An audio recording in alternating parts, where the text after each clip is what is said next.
Oh, what? Ah!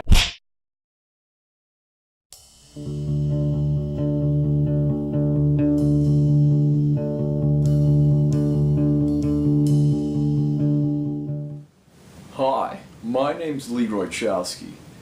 You may remember me from such films as A Snapshot of Archimedes and A Black Hole Drives My Warp Core. Knowing my previous work, you're probably expecting us to do a short film similar to the one that you saw last term, where we had interviews and stuff going on. But that's not how we're going to do things this term.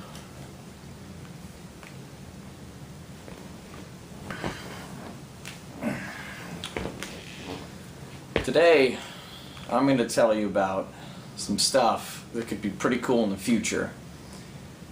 We were given an assignment to figure out what would be the coolest thing to be invented in 100 years. What I'm going to show you is pretty awesome. So let's take a look at how we came up with our idea. This brings me to our video presentation. I got an idea. Oh yeah, dude? Yeah. You know how we harness the sun, solar power? Yeah. I feel like we can use that in a sense, like on the moon's surface. I don't know, just an idea. Oh, dude, that's awesome. Hey, wait, what about this? What if solar panels on the moon and you send that power to the Earth, but you use the ionosphere and Tesla coils and stuff? Yeah, that would be perfect, Dude. Really though, Oh yeah, and that's how we came up with the topic for our video. We wanted to do something fancy, but, this was a short term, so we're shooting it to you straight.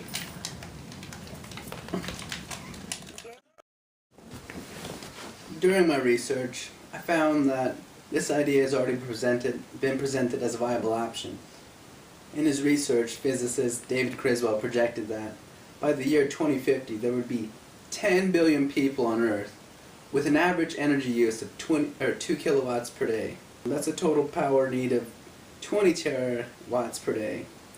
Dr. Criswell has presented virtually the same idea that we came up with.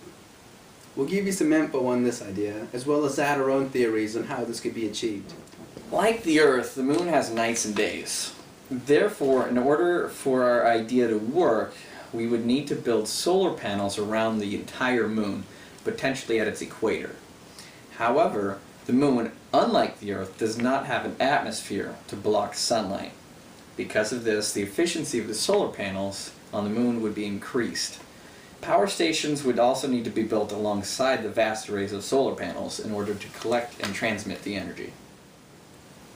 Now you may ask, how do you get power from the moon to the Earth? We can't send power through cables. In that case, maybe you haven't been paying attention in class. Like that. Alongside each power station would be a microwave generator and reflector that would send the energy via microwaves. In other words, radio waves down to Earth. Pretty nifty, huh? So, positioned around the Earth would be relay satellites, which would send the power from the moon to receiving antennas, or rectennas. These rectennas would power everything around us, just as power stations do now, connecting everything to our current grid. As we said before, there's the night and day problem. The relay satellites would also be able to transmit the power between each other to solve this, and then be able to send power to the dark side of Earth, so we can continue to enjoy our 24-hour power. Ugh, that apple got me full. Anyway, now on to the extra stuff. One thing that Dr. Criswell presented is using materials already found on the moon to make solar panels.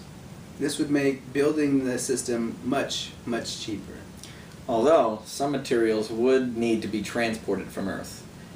However, it makes the idea a lot more viable and cost-worthy. We did not mention earlier that all or most of the systems on the moon would be connected through wires and cables, but it's more practical to do it that way in a localized system. We can use this to our advantage. An idea that I had was to supercool the wires and circuitry transmitting the power from the solar modules. If we cool them down to between 7 and 4 Kelvin, we can achieve superconductivity, which will boost the power by over 10 times. This means that we could potentially transmit even more power from the moon to the Earth, requiring less equipment and lunar surface upkeep. And if that wasn't exciting enough, maybe you've heard of a guy named Nikola Tesla? Well, he was a genius that lived in the 1800s to the early 1900s, and he invented all sorts of stuff, including AC power, lasers, and electric motors. One of his inventions utilized a tower that in essence was a power receiver. It received its power from the ionosphere, or an area in the upper atmosphere, where radio signals are sent, and some of our satellites are. What we could do is transmit the power from the moon to relay satellites that would in turn send the power out to the ionosphere that they're orbiting in. Then we could all have Tesla coil-like antennas or receivers on our homes, our buildings, and all our devices. Absolutely amazing.